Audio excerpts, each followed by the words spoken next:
नमस्कार साथियों, news 21 Facebook page और यूट्यूब चैनल नेटवर्क में आपका स्वागत है। कांग्रेस की प्रत्याशियों की दूसरी सूची जारी की गई, जिसके अंदर जोधपुर संभाग की 5 सीटों पर प्रत्याशी घोषित किए गए, जिसमें से बाड़मेर से मेवाराम जैन, सांचौर से सुखराम बिश्नोई, सोजत से निरंजन आर्य, सिरोही से संयम लोढ़ा, मारवाड़ जंक्शन से सुखवीर सिंह को चुनावी मैदान में उतारा गया। तो दोस्तों, इनकी पूरी प्रोफाइल क्या, उसके बारे में जानकारी बताएंगे, किस प्रकार से ये मजबूत दावेदार हैं और मारवाड़ क्षेत्र की जो जोधपुर संभाग की इन 5 सीटों पर जो प्रत्याशी घोषित किए, बार बार इनको क्यों रिपीट किया गया, उसकी पूरी जानकारी। उससे पहले आप इस वीडियो को शेयर जरूर कर दें और साथ ही साथ कमेंट करना बिल्कुल ना भूलें। सबसे पहले बाड़मेर की बात करें तो बाड़मेर से एक बार फिर या मेवाराम जैन को चुनावी मैदान में उतारा गया। उनकी उम्र लगभग 70 वर्ष है।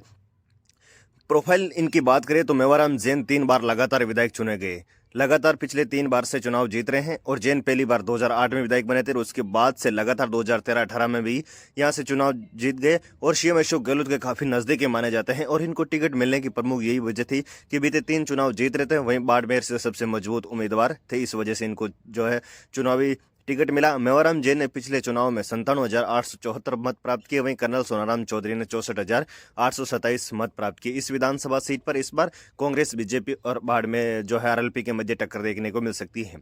वहीं दूसरी बात करें प्रोफाइल मारवाड़ जंक्शन की, तो सुखवीर सिंह को टिकट दिया गया, जिनकी उम्र लगभग 66 वर्ष है। मारवाड़ जंक्शन के मौजूदा निर्दलीय विधायक है। 2018 के विधानसभा चुनाव में कांग्रेस से टिकट नहीं मिला तो बागी होकर निर्दलीय चुनाव लड़ा, भाजपा के केसाराम चौधरी के नजदीक इस टक्कर से हराया। क्यों मिला इनको टिकट? मुश्किल वक्त में सरकार का साथ दिया, इसका वजह से इनको टिकट दिया गया। अशोक गहलोत का इन्होंने साथ दिया था सुखवीर सिंह ने, जो कि निर्दलीय चुनाव जीत कर आए थे, और इनको इस बार टिकट मिला। सुखवीर सिंह ने 58,921 वोट प्राप्त किए थे, वहीं केसाराम चौधरी ने 58,670 वोट प्राप्त किए थे। बहुत ही नजदीकी वोटों से इनकी जीत हुई थी। दोस्तों, अगली बात करें सांचौर की। सांचौर से कांग्रेस ने इस बार सुखराम बिश्नोई को जो है टिकट दिया। लगभग उम्र इनकी 70 वर्ष है।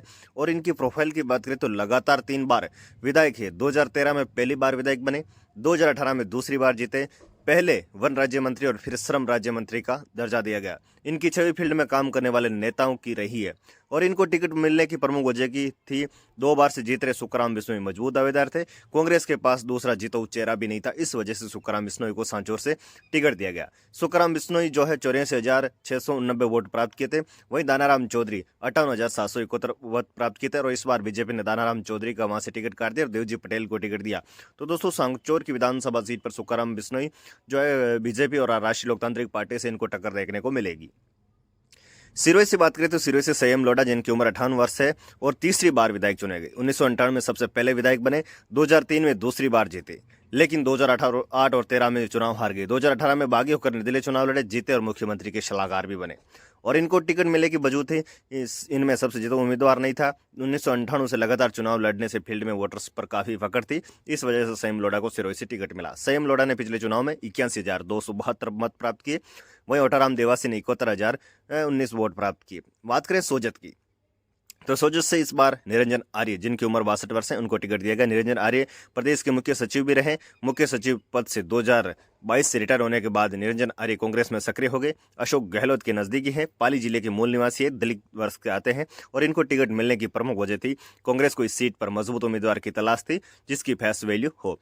शोभा सोलंकी ने पिछले चुनाव में 48,247 मत प्राप्त किए कांग्रेस से, वहीं शोभा चौहान ने 80,645 मत प्राप्त किए, लेकिन इस बार निरंजन आर्य को यहां से टिकट मिला।